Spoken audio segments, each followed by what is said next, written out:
Hello, hello. Thank you guys for coming to check out my channel. This is the first time I am trying out this whole YouTube thing, but I think it should be fun. There are a few minor audio issues, so I do apologize for those in advance. But again, thank you guys for being here nonetheless. And if you are here, that means there's a really good chance that, like me, you are also a true crime addict. So every Tuesday, some of my friends and I get together over on Twitch and we discuss a true crime case that we find interesting. This week, we had a discussion about the unsolved Delphi murders, and it was pretty intense. So I hope that you guys will enjoy it. And if you do, please like and subscribe. It means the world. And again, thank you guys for being here.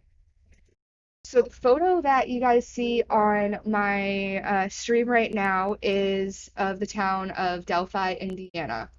Um, I thought it was funny. I took a quote from their website because I got a lot of the information in this first section from their website. Small town living, big town adventures was the motto they had listed on there. It is a very small town with an estimated population of around 3,000 people. Delphi is the only town in Carroll County, Indiana. The city of Delphi is most proud of the large network of parks and trails that they have been able to develop. Um, Downtown Delphi boasts many cultural attractions and restaurants, along with the Delphi Opera House, which you guys can see right there. They apparently spent a bunch of money to renovate that, so it's something that they're proud of, and I thought it looked pretty cool, so figured I'd include it. Um, So they do obviously like concerts and other theatrical events there. It is not a stretch by any means to say that Delphi is your typical Midwestern town made up of a community that not only cares for their home, but the people who share it with them. Delphi is known as an extremely safe place to live. In 2015, there were only 72 crimes reported, and of those crimes, only 63 of them were property crimes, and none of them were murders. So that's that's kind of crazy. Like that is a pretty safe place. Um, I wish I could live there. right? Like I don't even know the crime rate in my town, but I know I hear cop cars driving by constantly, so Yep. there's that. Um, So this safe, quaint little town was the home of Abigail Williams, 13, and Liberty German, 14. Yes, Erica, when I was doing this research, it did remind me a lot of Moscow for sure.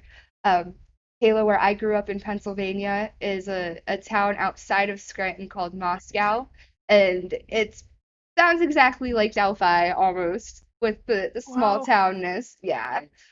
Um, so, I'm going to talk a little bit about Abigail Williams. She is known to her friends and family as Abby. She was an extremely active girl with many interests. Abby lived with her mother, Anna, and their cat, Bongo. She was close with her aunts, Anna's sisters, and her grandparents on her father's side, Eric and Diane Erskine, who she called Pawpaw and Meemaw, which is like the most precious thing ever. That's what I call my grandparents on my mom's side. Oh, that's so cute. I love it. Is that like a Midwestern thing? Like I just called my grandparents like grandma. I didn't have a grandfather, but I have like three sets of grandparents because my mom's divorced. So I was like, they need a different name when I was younger. So I came up with it myself. I don't know. Aw. Well, that is what Abby also called her grandparents. She was also close with her mother's father, her grandpa Cliff, who lived a few hours away in Michigan. Anna, Abby's mother, describes her as energetic, caring, smart, kind, considerate, adventurous, and a little introverted at first, but once you got to know her, she was full of life. I thought it was really cool to hear her mom talk about her in some of the podcasts we listened to. There was just so many things that this girl did and was interested in.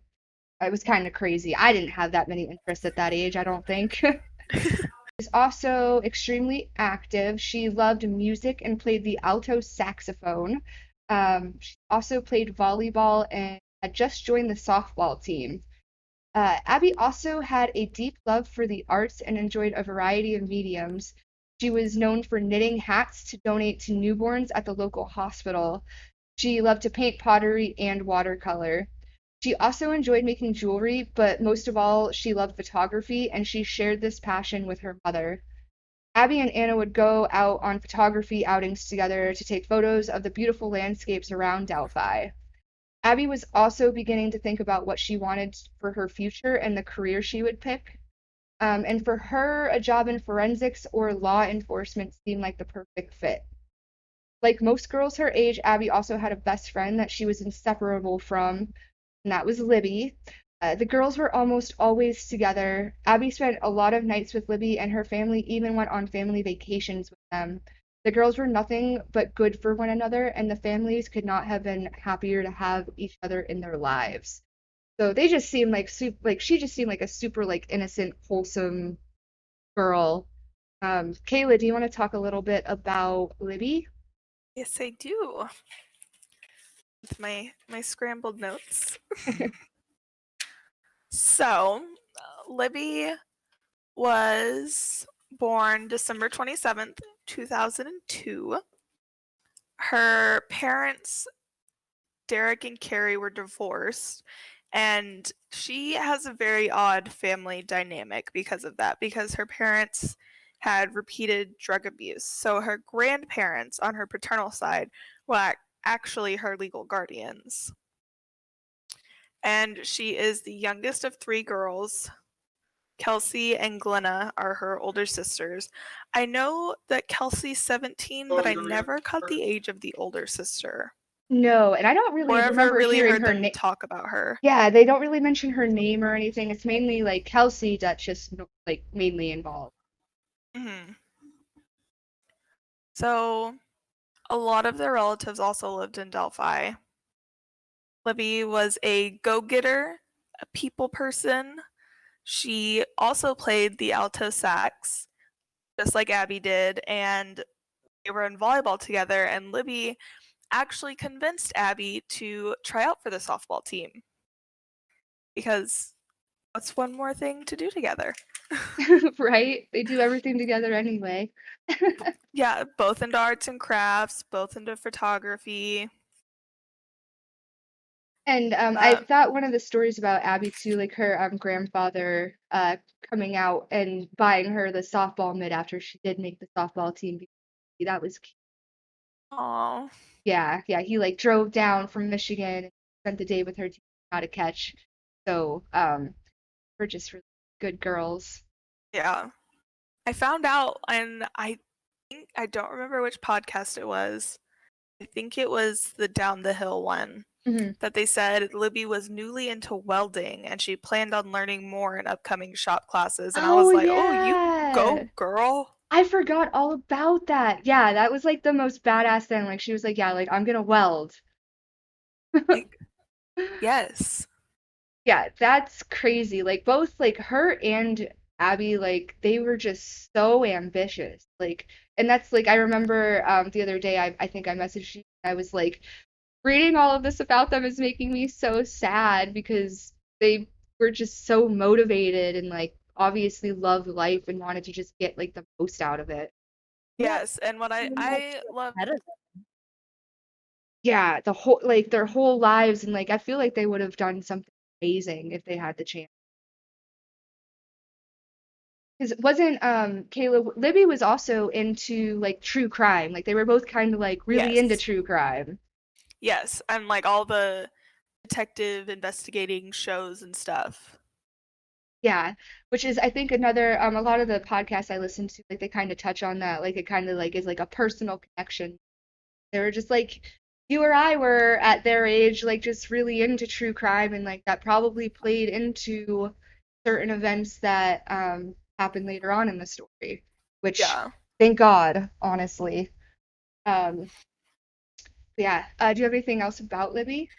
I have like one more thing and it made me really happy because I think it was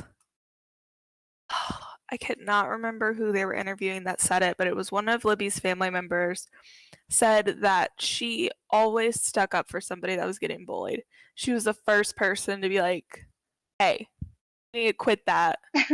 This person's all right." Aw, that's so Just sweet. I was like, "Man, wish I had more people like her when I was her age." Like Right? Yeah, because like, those friends were few and far to come by, especially Mhm. ones that, like, you can get along with so well. Like, I really feel like they were more like sisters than they were friends. Yeah, definitely. So,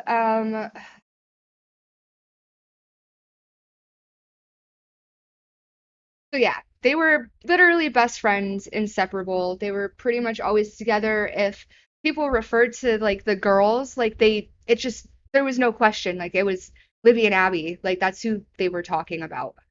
Um, so we're gonna get into the timeline of events leading up to what happens to these poor girls. Um, so the night of Sunday, February 12th was a little different than normal, mainly because instead of having to prepare to start a fresh week of school the next day, Abby and Libby were continuing to enjoy their long weekend. Their school district had not used up all of their snow days for the year, so the girls had that Friday and Monday off to utilize the two unused snow days, something that a lot of school districts do in areas where winter weather can get treacherous, which I'm super familiar with, and I know Erica in chat, you're super familiar with too, because in Pennsylvania, this was a very normal thing. Um, if we had extra snow days, after the end of the winter, we would have days off. Vice versa, if we used too many snow days, we would end up having to stay later in the summer. That always sucked. Really bad. But it sounds like this winter for Abby and Libby was pretty mild because they had a really long weekend, Friday and a Monday off. That was uh pretty good. I wish I had that. Right? Friday and a Monday off right now. Yeah, same. I was like, I took Friday off. I should have taken Monday off too. Um, so Abby and Libby spent their night together, of course. Like, what else are they gonna do? They sleep over at Libby's house. They watch movies. They had snacks. They start a new project, which I thought this was really cute. They apparently started a painting all about chocolate. Which is, I mean, how much more innocent can you get? Like, Right. and all in all, it seemed like they were making the most of their long weekend. On the morning of Monday, February 13th, Libby starts her day out by Snapchatting her mom from bed around 9 a.m. By 10 a.m., both girls are ready and up and ready, and they want to make something of their day off. Libby begins bugging her grandma Becky, who works from home, to take them to do something. Her grandma tells the girls that if they help her with some filing that she needs to get done, that she will pay them for the work and then take them shopping after she is off for the day. Abby and Libby help with the filing for a little while, but eventually they get bored and they decide they would like to take advantage of the unseasonably warm weather that day. This is when they come up with a plan to go hiking at the Monon High Bridge Trail. Kesa, do you want to tell us about the bridge and the trails and stuff? Yeah, so the I th before I start this, like, one thing that I think is so crazy is that, like, a lot of these cold cases that you hear about, they're usually, like, from, like, 30, 40 years ago. It's crazy to think that this happened, like, only 3 years ago, Yeah, and yeah. it just blows my mind because like you said, Libby starts her day by Snapchatting her mom. I think that's one of those little details that, like, makes me realize, like, how recent this was Yeah, and and just thanks how for sad it pointing that is. out because I don't think I put the year, but yeah, this was literally only 3 years ago. Yeah, so it was February of 2017, which is very, very recent. Yeah. Um, it's very sad. So the Manon High Bridge Trail, it's a part of a large network of recreational trails that spans about 8 miles throughout Delphi. Delphi, right? Delphi? Yes, Yep. yes, Delphi. Most parts of the trail are developed with very clear, large pathways for residents to use for hiking, biking, or running. So it's like your typical like hiking trail. Yeah, and I Um, have the picture up on stream of like the trailhead, and like you can see like the style path. Like that's yeah, it's clearly marked. very like clear, like there's no debris, there's no, it looks like it's very well maintained. Like they definitely take care of these paths. Yeah, like it's not like it's abandoned or anything like that. Like there's people that go out and take care of it. Yes. So the Monon High Bridge Trail is at the far northeastern edge of the trail system. It is worth noting that the bridge itself is not considered part of the trail system because it's very old and dangerous to traverse. After all, it is an old railroad bridge that is no longer in use. So, you don't want your kids like walking or climbing over something like that. So it's not part of the trail. Yep, Uh, and I have a picture.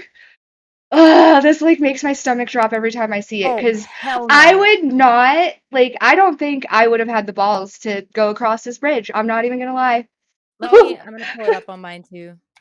I didn't even look up any pictures when I was reading about it. So like I kind of like had an idea in my head, but Oh my that's god, there's like an up close picture of it too. I would Yep. not want my kids walking across that thing. All right, hang on, let me pull up like my display capture cuz this is spooky. Look at this bridge, guys. Yeah, it's Oh my god. definitely not a bridge that is meant to have like pedestrian foot traffic on it of any Yeah, sort. and it's like right over the river too. So you fall through, you're going to drown. Or at least like get like be very unpleasant. Like Yeah, it'll be yeah. cold. It'll It'll be definitely very be cold. cold. Yeah. Um so after the railroad shut down, the tracks were removed. So now it's just like a bridge. It doesn't have like the metal things of the railroad anymore.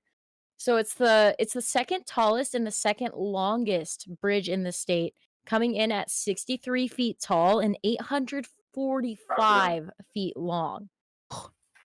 I That's didn't a realize how long ass bridge. yeah, when I saw that when I heard that number, I was like, "Holy crap, that's a long bridge." Because like, I mean, we find out like they had to have probably walked to the end of it.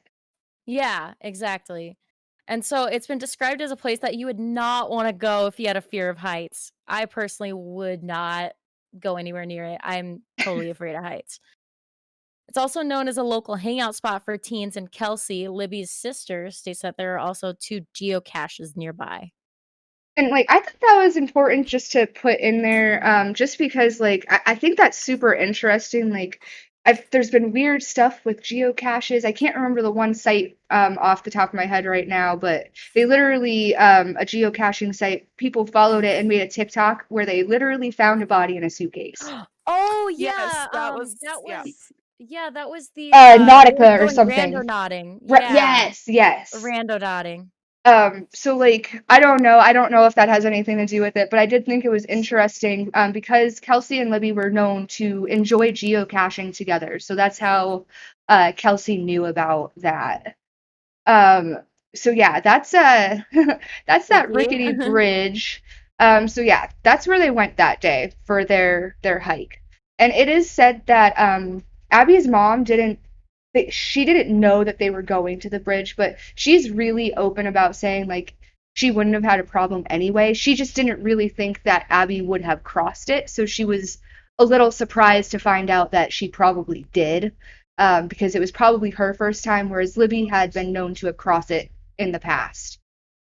Um, so basically, to get to the trail, the girls need to find a ride. It is about a 10-minute drive from Libby's house to the Monon High Bridge trailhead. Libby and Abby convince Libby's sister, Kelsey, to take them after some persistent begging. Since Kelsey was going to see her boyfriend before work anyway, she figures that it would be fine to drop the girls off on her way. She does have one stipulation, though. Libby must arrange a ride home from the trail in advance. Libby tells both Kelsey and her grandmother that she has spoken to her father, Derek, and that he agreed to give her and Abby a ride home on his way back from work.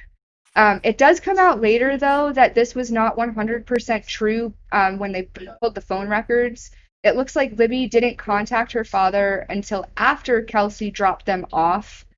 I don't know how important that is because, regardless, Libby's confidence in her father was well placed because he agrees to pick them up.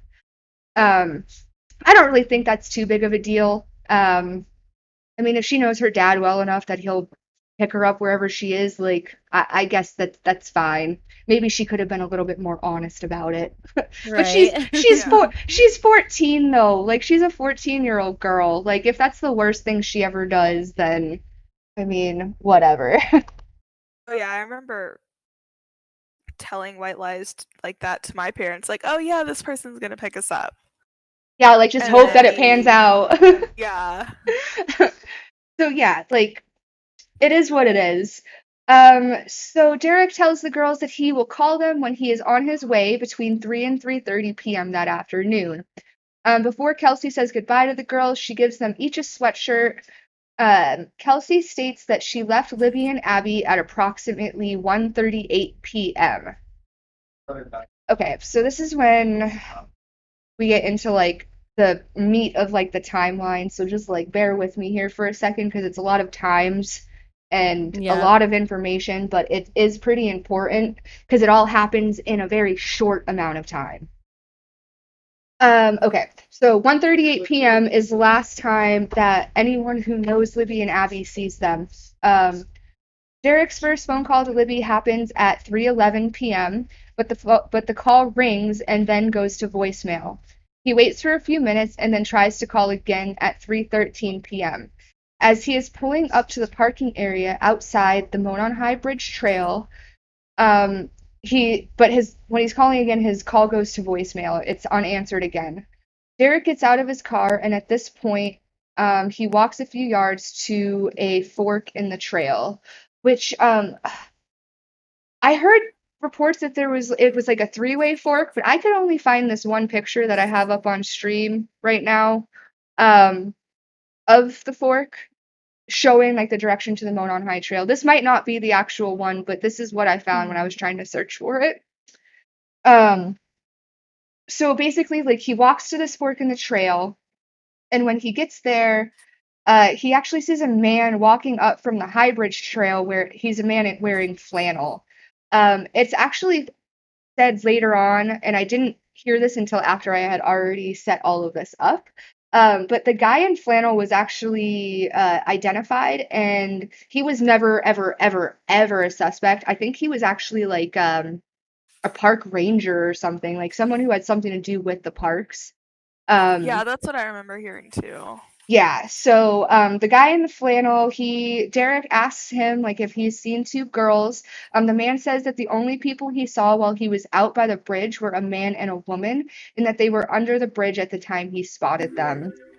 It will come out later that the man and the woman were reportedly in an argument. Thank you for the follow, Wave. So let's see here. So after Derek finds the guy in the flannel who says that he doesn't see them, Derek takes one of the paths that leads toward Deer Creek to see if maybe the girls went that way, since the man he just spoke with said he did not see Abby or Libby on his walk. And we know that he was coming from Monon High Bridge. His efforts did not turn up any signs of the girls, though, so he turns around and he heads back to the trailhead. At this point, it is now 3:24 p.m., and Derek tries calling Libby again. And again, there's no answer.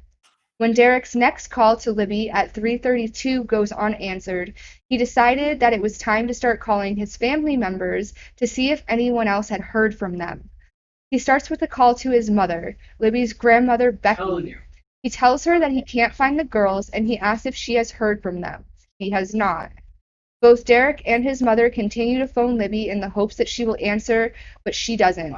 By 4:12, Becky decides to call Kelsey to see if she has heard anything from Libby, but Kelsey hasn't seen or heard from the girls since she dropped them off.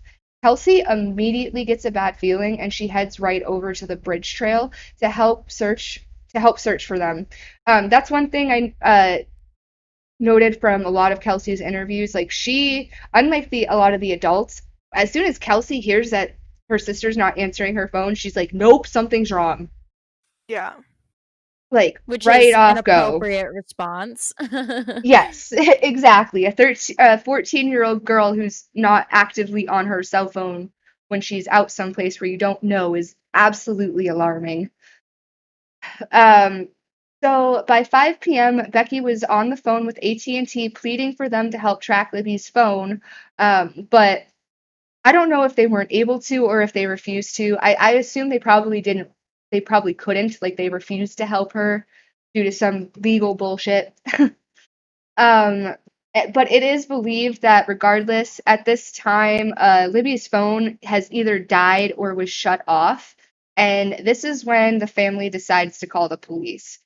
So we have about an hour and 45 minutes go by, give or take, before the family is alerting anyone to what has happened. Kayla, would And you now like it's like, to tell us what they went through that night and the day after? yes. So around this time it's like 6 p.m. It's February, so it's starting to get dark. I'm pretty sure the sun set like pretty quickly after all of this happened. I can't remember who called the sheriff's department. I think it was Libby's grandfather. Called the sheriff's department directly and was like, "Hey, these two girls are missing." And they called the fire department, which is mostly volunteer workers. And from there, basically everything started to spread. The cops, though, weren't too worried about it because normally when people go missing like this, they're found within 24 hours with a kid or senior citizen run away. They usually find them pretty quickly. So the cops were just like, okay, we'll go look, see if we can find them. And I know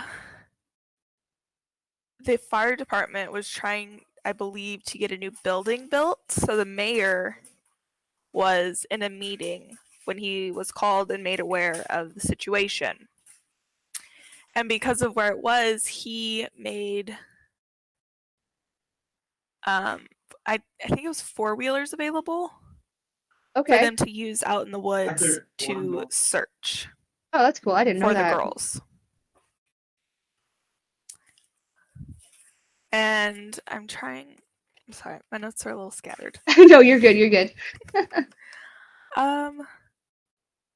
So the police did end up pinging her phone. And according to the tower that it pinged off of, she could be within a 2-mile radius. And I don't remember the exact places they said, but that's a 2-mile radius is pretty big That's a lot of from a cell area phone to tower. search. Yeah. Yeah, that's huge. And yeah, and it's basically already nighttime. So it's like they're trying to do what they can with the rest of the daylight. And I know a lot of people ended up coming out because small towns like to talk. So Yep. word got around really quick.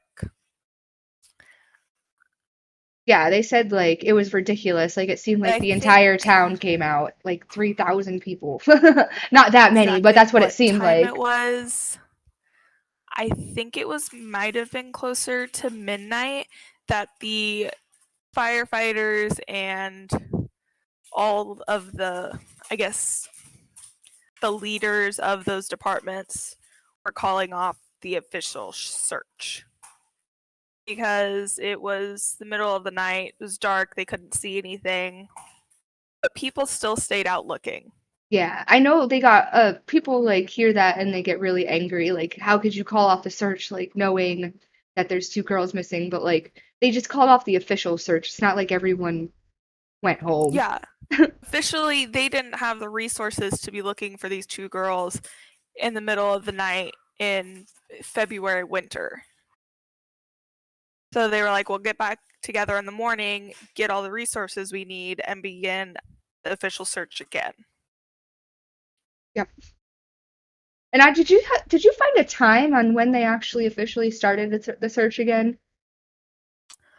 I've heard 7, but then I've also heard 10 because I know they said there was really bad fog that morning. Oh, okay, okay. I don't think I heard that there was a fog that morning, so that's interesting. Okay. It was on the Down the Hill podcast. Okay. I could definitely be wrong, so don't quote me on that. But yeah, so they started up the next morning anyway. Yes. So I was reading off the wrong piece of paper, so that's cool. I found the right one though. That's a mood. Yep. So yeah, they said they restarted the official search at 10 a.m. and again, people are like, why so late? Because of the fog. And they requested a helicopter from the state police to come and help search for the girls. And this is about the time that the fire department is like, okay, we're gonna have everybody come to the station, register to volunteer, we're gonna send you out in groups. So basically all these groups are gonna get a section of the wooded area. And what I thought was crazy is, I cannot remember his name, but I believe it was the chief of the fire station, said he is almost positive there was more than 300 people because some people didn't even come in to register. They just went out to help look. Yeah, that's nuts. That's amazing. But at what point, like, is it hurting the investigation rather than helping to have that many people out there? But I guess at this point they're still assuming that they're alive. Mm-hmm. So. And I didn't get the time. And I know there are a lot of other utility things that they brought out to the head of the trail to be able to help search for things like satellites and like those little van satellite things. Yeah, they had a helicopter? Yes. Okay. They also had kayakers and dive teams searching the creek. And what threw me off is they kept saying creek. And then in Scene of the Crime, she explained it better, and it's more of a river. Yeah, that's what it looks like in the photo of the bridge. Yeah, it looks more like a river than it does like a creek. Yeah, which confused me because I'm a bot and never looked up any pictures. I was just like, oh, okay, a creek. So how are you diving in a creek? Like a river. Yeah. It's like, what? How are you gonna have a kayak in a creek? Like, it's very shallow, but okay.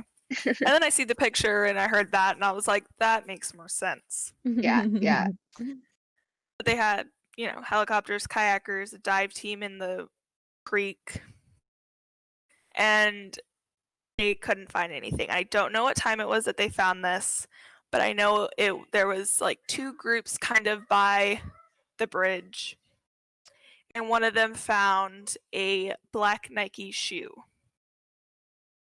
I know Kelsey was on the group that was on top of the bridge or on one of like the sides of it. And I believe the other team was down below.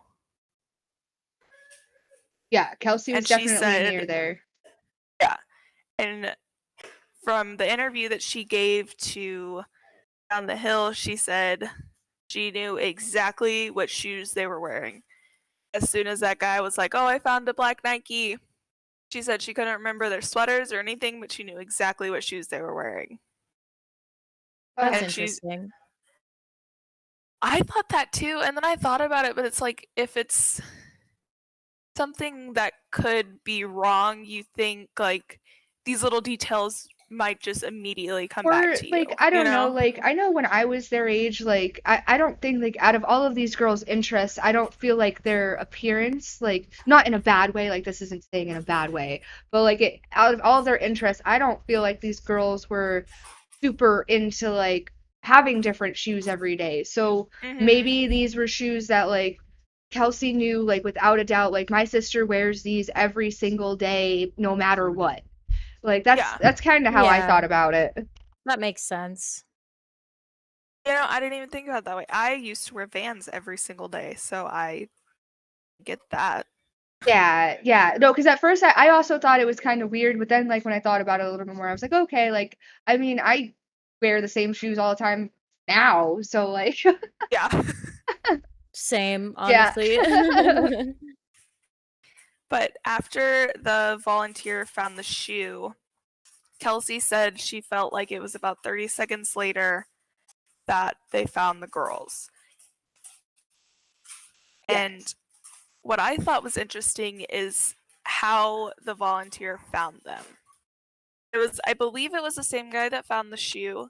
He said he saw movement out of the corner of his eye, so he pulled up his camera on his phone and zoomed in, and he saw 2 deer.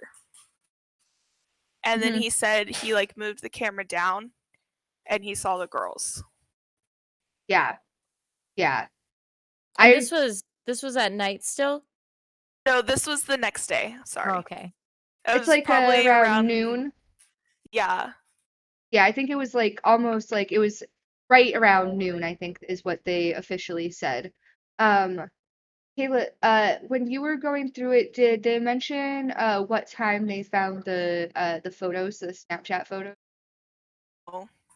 Okay, so I actually have so before they end up finding the bodies, they actually find the Snapchat photo.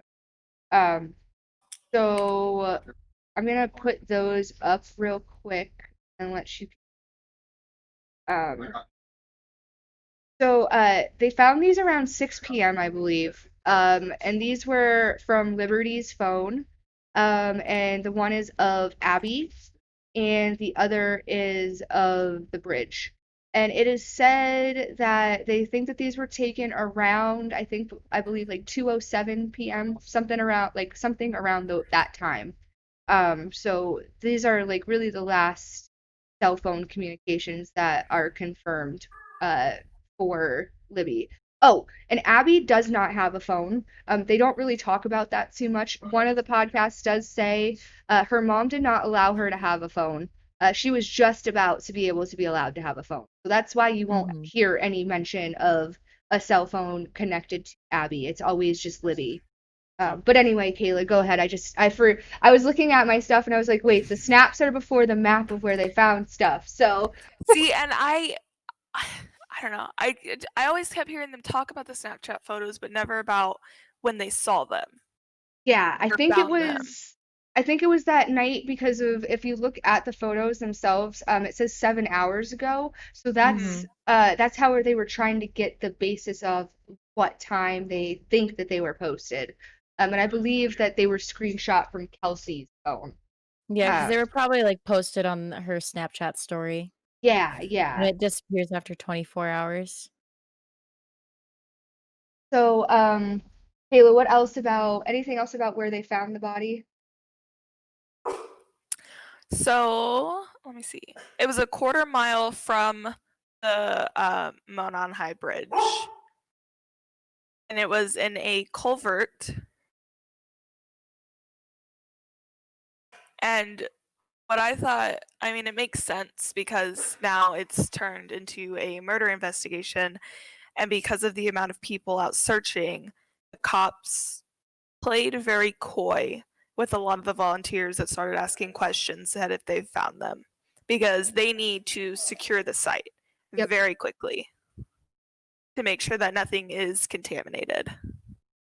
I just always think I'm just so happy that Kelsey wasn't somehow like she was already close enough to them finding them. Like I couldn't even imagine if she had actually been with the group that legitimately found them. How terrible. Right. I put a map up of the whole like where the body was found and where they started. So it looks like a pretty decent distance, especially when you take into consideration the length of the bridge that we talked about. Like that alone. Right. So they're not super far away from the bridge, but definitely farther away than you would expect them to be if they had just like gotten lost or something like that. All right, Kayla, did you have anything else that you wanted to add about it? Let me just double check these Okay. really quick. I need to be more organized next time. No, you're good. A mood. Same girl, same. I was telling Kayla I got super organized because everyone's been asking me to post them to YouTube after. So now I feel the pressure.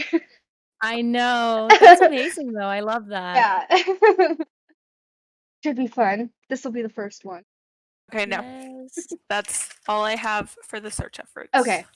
All right. So after the bodies are found, Sergeant Kim Riley makes a statement confirming 2 bodies have been located, but he does not confirm if the bodies are those of Abby and Libby. He states in a tweet later that day that the autopsy will be performed the following day, Wednesday, February 15th.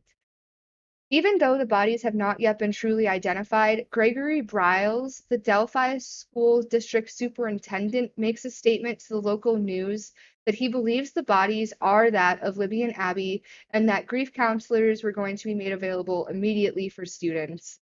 I mean, I feel like it's just common sense. Like, you guys are out looking for 2 girls and now you have 2 bodies.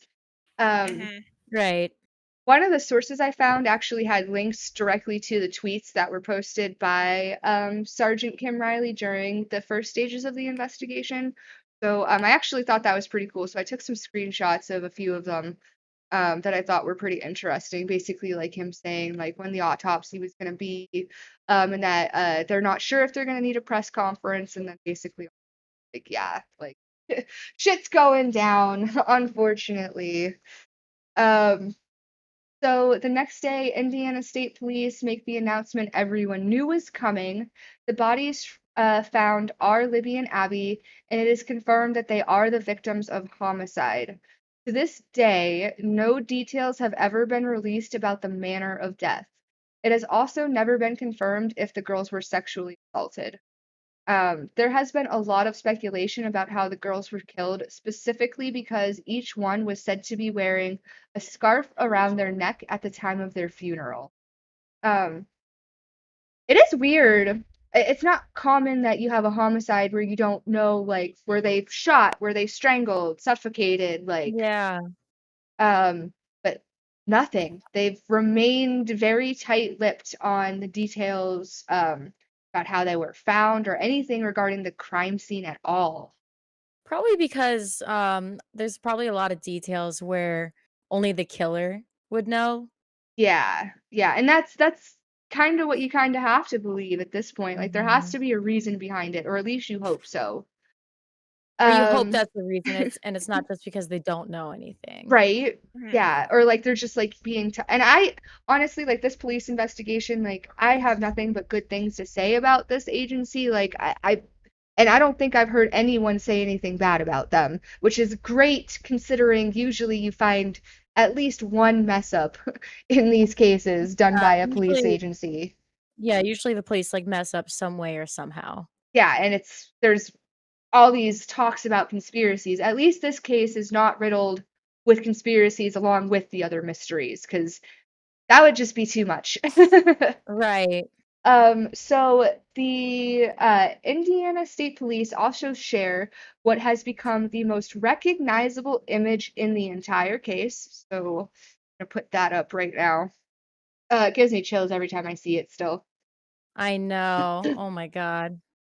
Okay, so this is a photo of a man walking on the bridge with his head down and his hands in his pockets.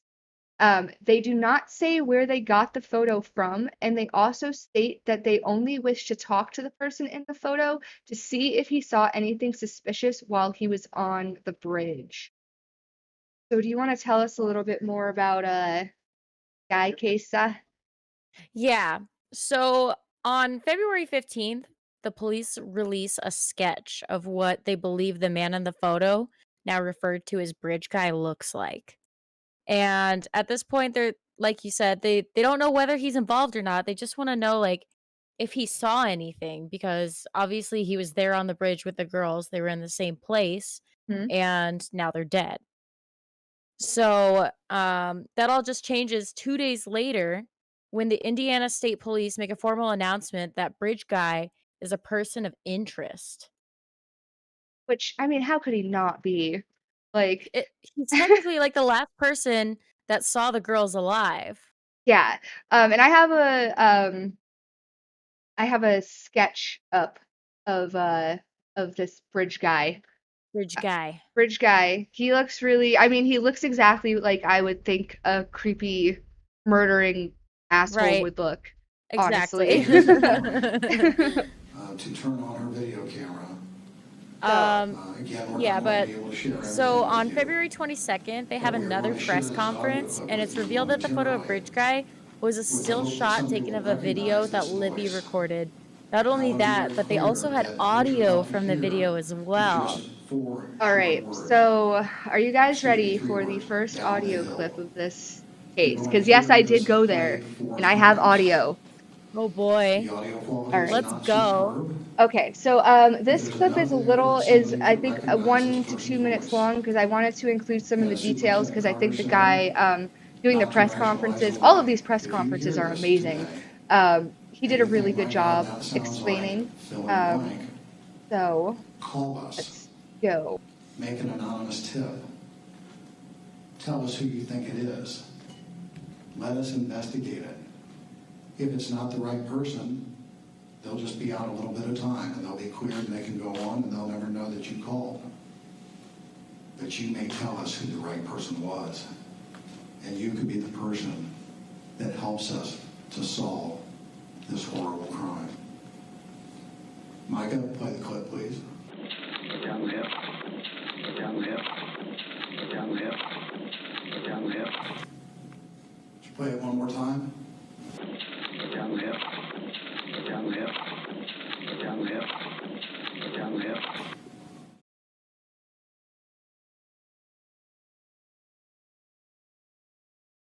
Okay, so that was the audio from the press conference when they released that they have voice or audio from the actual killer from the video that Libby took.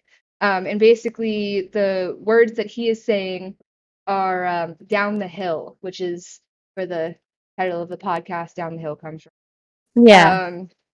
But I don't, the first time I heard that audio, like, it gave me goosebumps. Like, Yeah.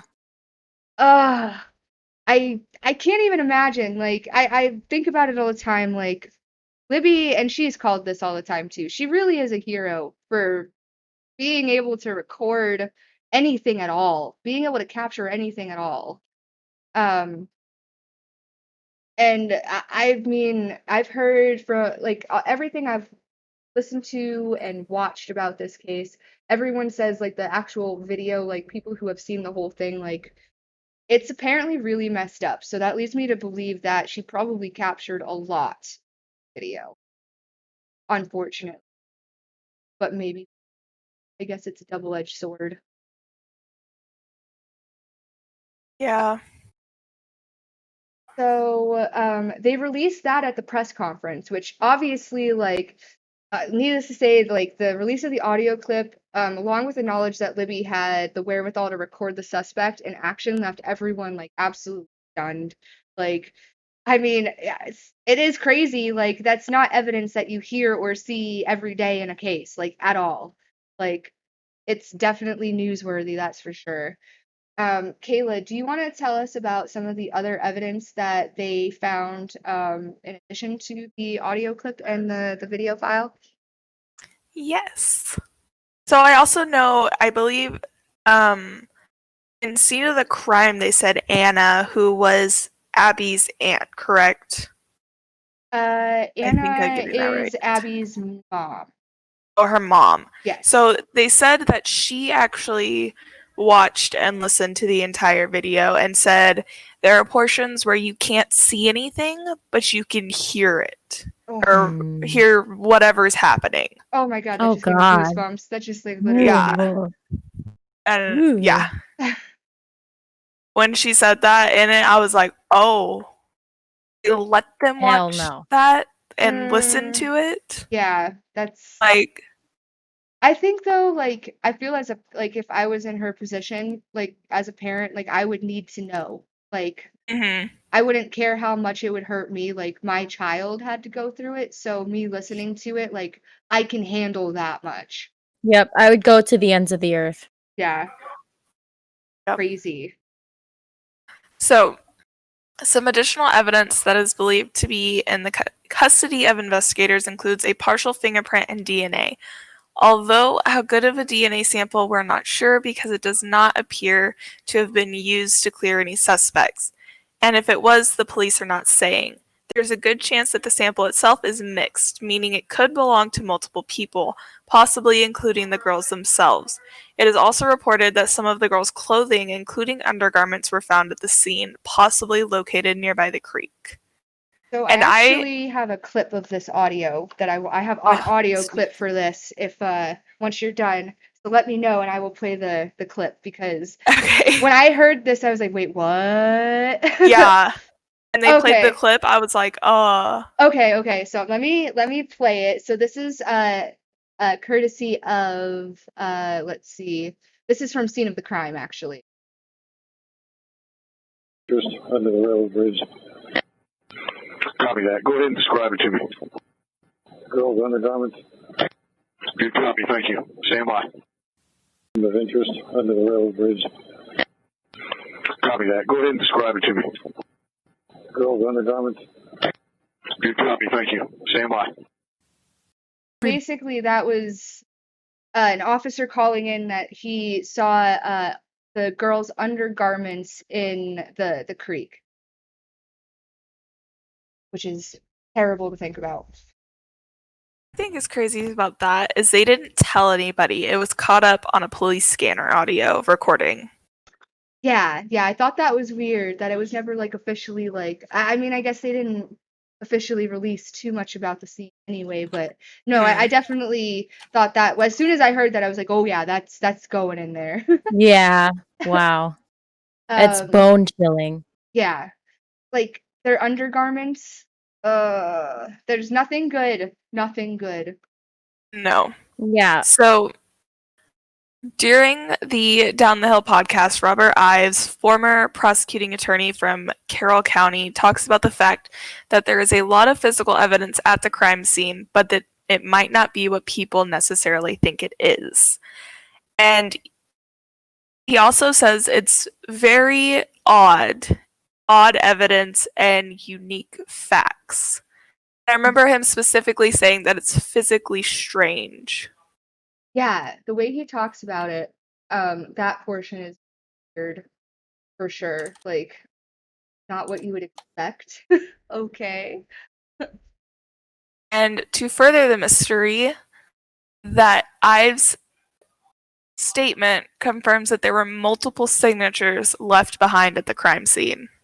Yeah, so this part, I actually have another audio clip of him talking about this. Because this was a moment in a podcast where I was like blown away that he was actually saying this. And as far as I know, this was the first time that this had ever actually been said to anyone. So here is Mr. Robert Ives on the Down the Hill podcast.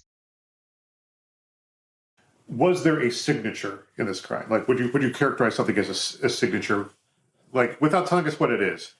I would say there were 2 or 3 things. I'd say at least 3. Asking Barb's question in a different way, even if there aren't any active cases out there that you could say, yeah, this is like this. Are there any, like, just generally famous cases or famous murders that you could compare this to? Yeah, I'm not the best history of serial murders person, but I will say this. Initially, I thought, and I think most people thought, and I still think that it was probably somebody local because it's just not a tourist spot. It's just not somewhere where anyone would be lurking. It's such an unlikely place to be. You've all been there. It's not that famous. It's not like people come there and hang out and hope, well, maybe I'll catch 2 girls here by themselves. I tend to think it was a local. I still tend to think it's a local. But a part of me also, as other people speculated, think Maybe it was a random murder. Maybe it is a serial killer.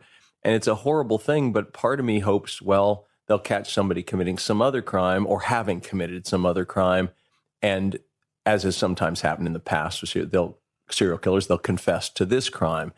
People ask, So that was just a little snippet from that, and I thought that was super interesting. 2 to 3 signatures in one crime scene. Yeah, that's insane. Like, and he said it with such confidence. Like it wasn't yeah, just there's a statement, it's the way he said it. Right. Oh.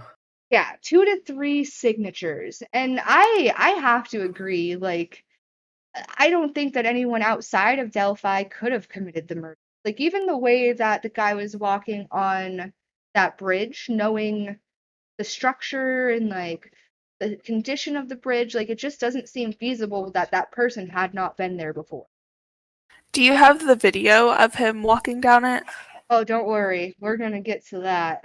Okay. Oh, boy. Yes, I do. I do. I have it on one of the later slides. So yeah, that was basically what they had said about signatures and all of that. So there's been a ton of tips and stuff in this. There's really only 2 suspects that stood out. So, Kesa, do you want to talk about the first suspect? Yeah, so one of the first people to come under suspicion in the public eye, and I think this kind of makes sense to me because, it's his land. So it's the guy that owned the land where the girls were found. His name is Ronald Logan. People became suspicious of him when they discovered that part of his alibi for the 13th was a trip to the local dump. Which is kind of sus to me. Why are you going to the dump? Right? the night that, these 2 girls were killed on your property. That just doesn't sit right with me. On the day that the bodies were found, Logan's home and the property were searched and his truck was impounded so that it could be processed for any potential evidence. A month after their initial search, authorities conduct a second search of the home and property, at which time Logan was not present because he was incarcerated. He had violated probation for his DUI and had been arrested. It turns out that by giving his alibi for the 13th, he had also willingly told officers that he had been operating a vehicle and drinking, both things in violation of his probation. And there hasn't been any evidence ever found to suggest that Logan had anything to do with the deaths of Abby and Libby. Nope, none at all, which At all. Like, nothing. The no. worst part, like, the only thing they have is, they were found on his property. Yep, pretty much. Yep.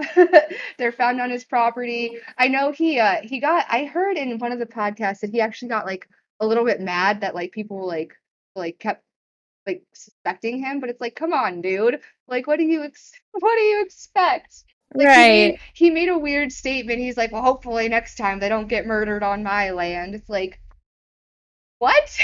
That's suspicious. Like, that's super sus, That's dude. weird. That's super sus. That's weird. Yeah. So that was the first suspect. And like, I don't think he was never actually police wise, like he was never really considered a suspect. Like they just had to vet him like along with like the family and Yeah. everything.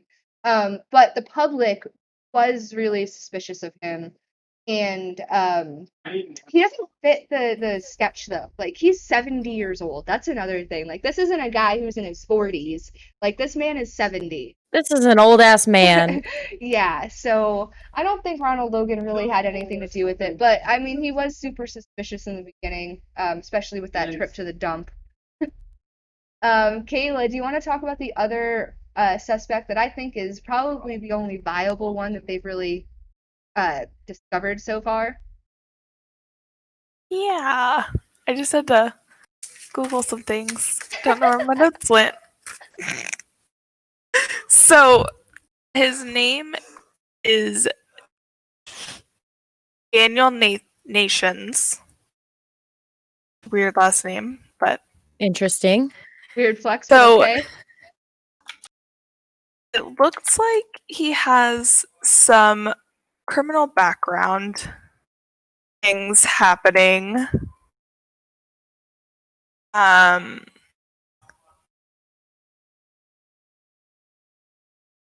Not going to get into it because I'm reading this right now. So it would be very sloppy.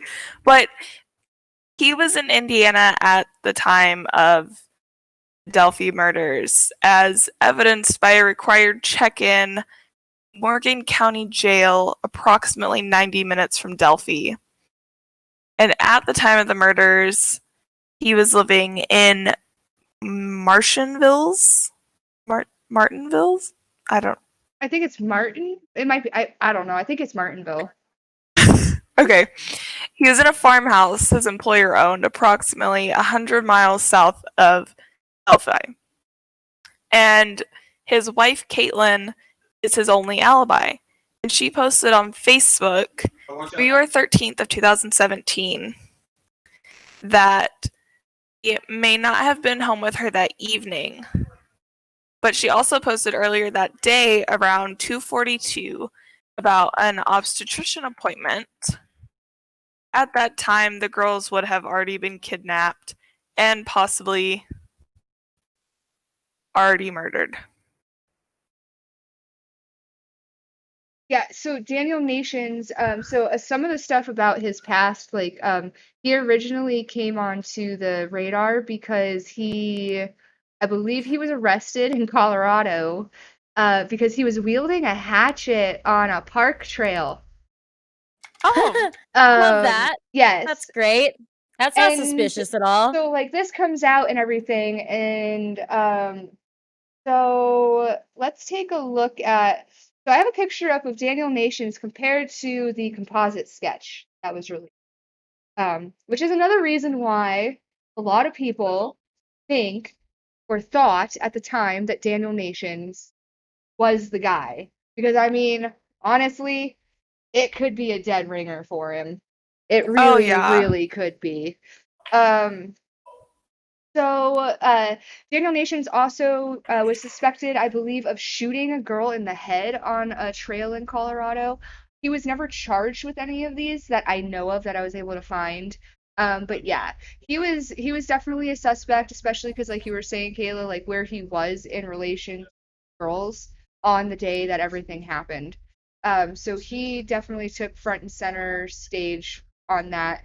Eventually, though, and the police don't ever say how, but they basically don't say he's a person of interest, but they don't say he's not either, which is really confusing. Like, he's not the guy, but he's not 100% ruled out. So at this time, like, it is what it is, and some stuff that I'm going to talk about in just a second is going to come out, that puts into question whether it could possibly be Daniel. So with this case, there's been hundreds of tips, hundreds of thousands of tips actually, and there's been no arrests. Obviously, the police and FBI decided a few years after the case. I believe this all happened in 2009. They decided they're going to release never before seen footage of Bridge Guy walking towards the girl and an updated version of the audio clip first heard by the public, the one that was heard a few days after the body was found, that down the hill clip. The new clip would only spark more questions, though, mainly because only one word was added to the clip.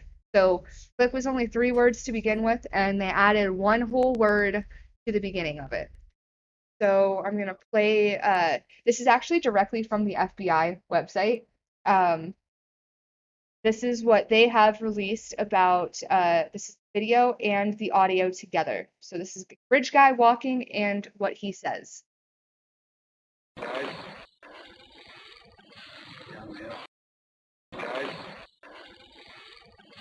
Down the hill. Guys.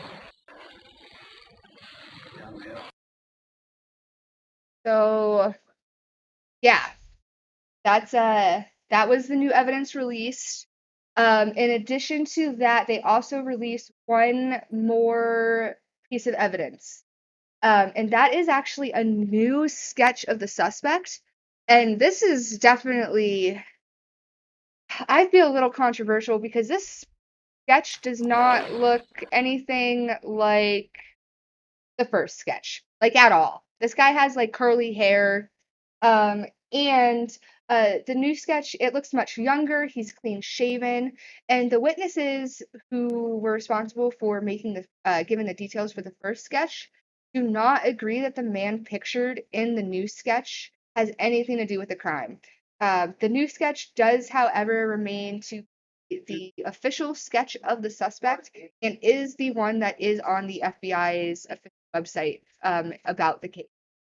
So, Yeah, he looks completely different. This like, is like a whole different guy. I know, and Did they say where honestly, they got this from? it sounded like other witnesses from that day. I tried to look to see quickly, but I couldn't find anything for sure where the sketch came from. Um, Yeah. but and like even looking at the photo that we know that we have of Bridge Guy, like from that video, I would tend to agree that he looks more like the first sketch just from that. Like, even though you can't see his face really in that, like, it just seems like that face fits the body of the person in the video better than the Yeah. new sketch. Right. But yeah, so that's basically the last like major thing that has been released about it.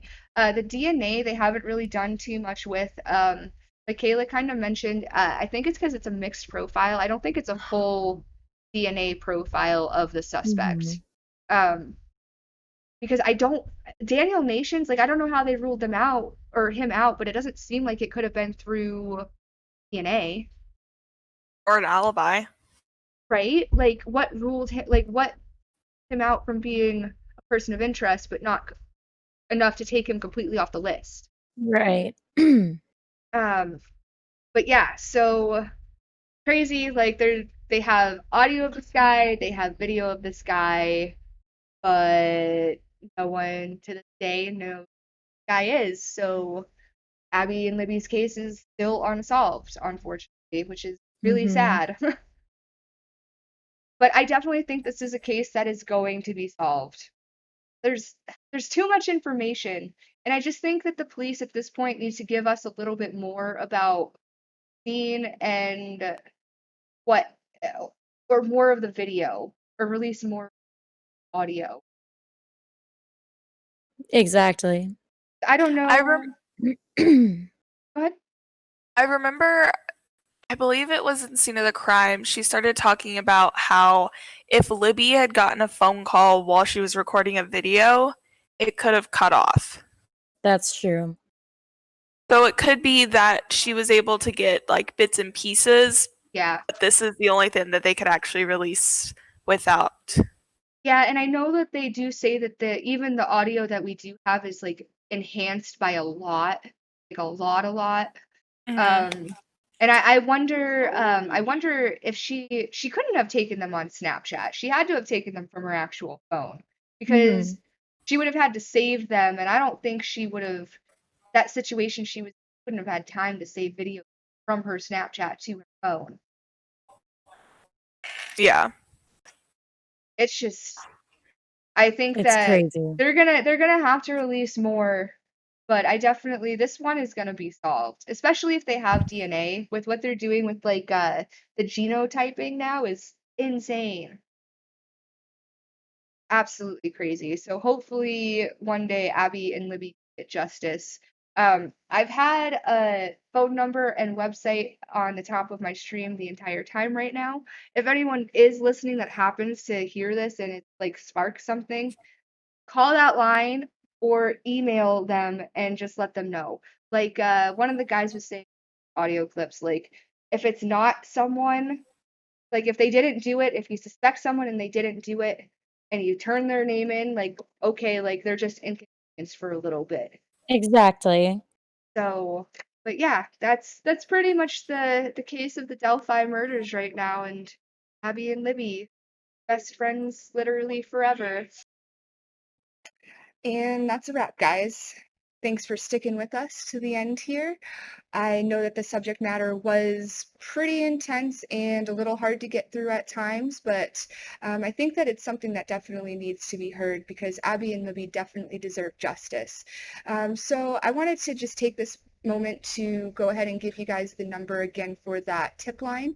It is 844-459-5786. Again, 844-549-5786. If you have any information or think that you might know something, go ahead and give the tip line a call. It won't hurt.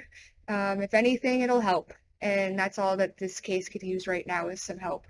Thank you again for tuning in. Please like and subscribe, and I will catch you guys next time. I appreciate it.